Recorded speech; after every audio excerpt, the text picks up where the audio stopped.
Pemirsa, mulai tanggal 1 Juli 2020 kemarin, pemerintah resmi menaikkan iuran BPJS Kesehatan peserta mandiri.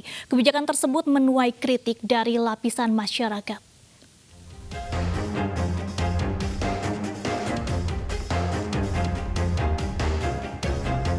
Setelah sempat dibatalkan Mahkamah Agung, pemerintah akhirnya memutuskan untuk tetap menaikkan iuran BPJS Kesehatan pada tanggal 1 Juli 2020.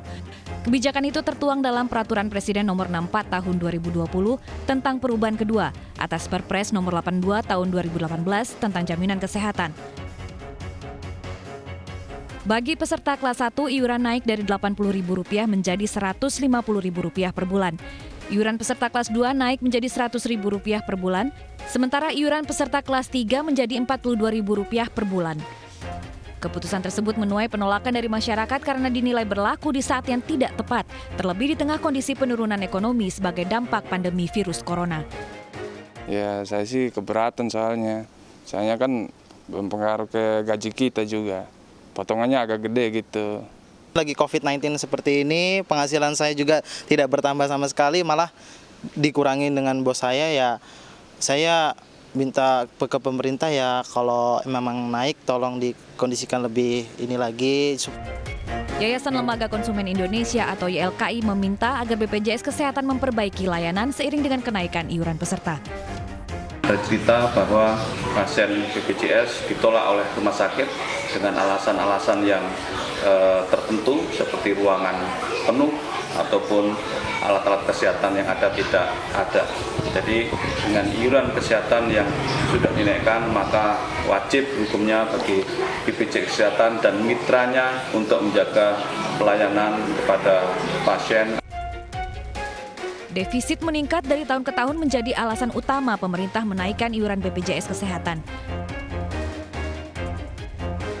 Jumlah defisit pada tahun 2014 sebesar Rp3,3 triliun, meningkat menjadi Rp5,7 triliun pada tahun 2015, Rp9,7 triliun pada tahun 2016, meningkat menjadi Rp9,75 triliun pada tahun 2017, dan Rp13 triliun pada tahun lalu. Kenaikan tarif iuran BPJS Kesehatan berdampak pada gelombang pengajuan turun kelas layanan. Umumnya, peserta kelas 1 memilih turun ke kelas 3 untuk meringankan beban iuran bulanan. Tim Liputan iNews melaporkan. Dan untuk membahas kenaikan tarif BPJS Kesehatan, kita sudah tersambung dengan Kepala Humas BPJS Kesehatan, Bapak Iqbal Anas Ma'ruf. Selamat siang, Pak Iqbal. Selamat siang, Mbak Dani. Pak Iqbal, apa pertimbangan BPJS Kesehatan tetap menaikkan iuran meskipun saat ini di tengah pandemi kondisinya?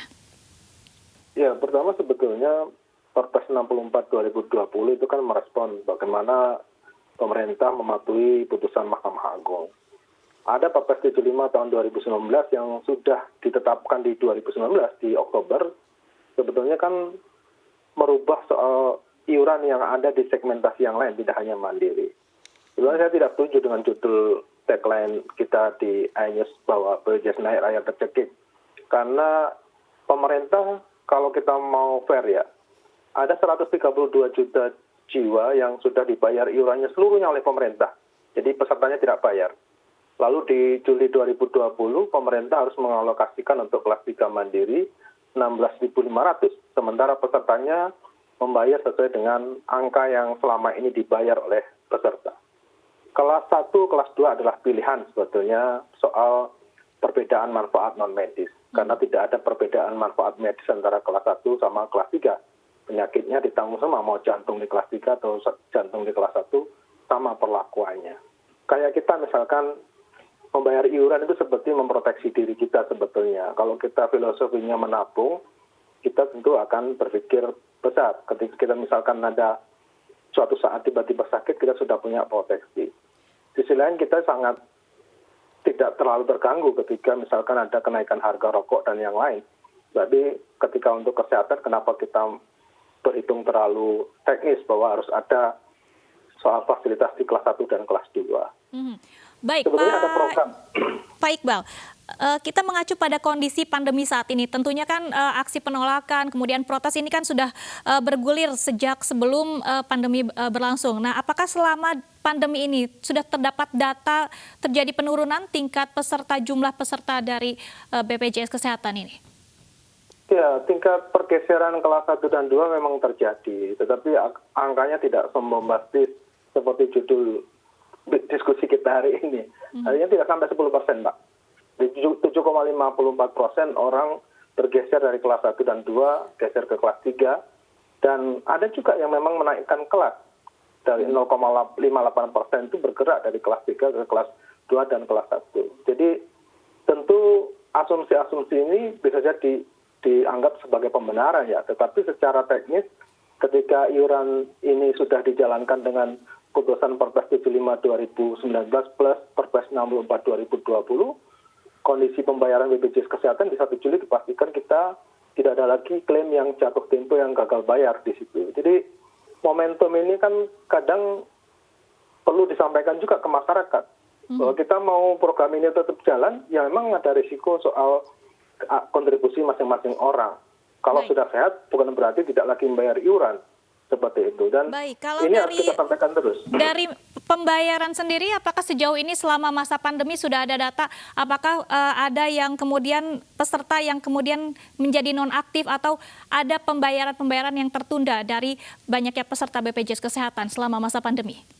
Ya, selama pandemi sebetulnya pemerintah sudah sangat baik ya, ada yang korban PHK digeser menjadi penerima bantuan iuran. Sekitar 450 ribuan lah data digeser menjadi penerima bantuan iuran. Ada juga peserta mandiri yang dari menunggak sekian lama, jumlahnya sekitar 200 ribuan, digeser juga ke penerima bantuan iuran. Artinya pemerintah tidak berdiam diri untuk tidak membantu sebetulnya. Soal nonaktif dan aktif, memang kita berharap peserta dengan disiplin memilih sesuai dengan kemampuannya sehingga tidak membayar iuran secara rutin seperti itu.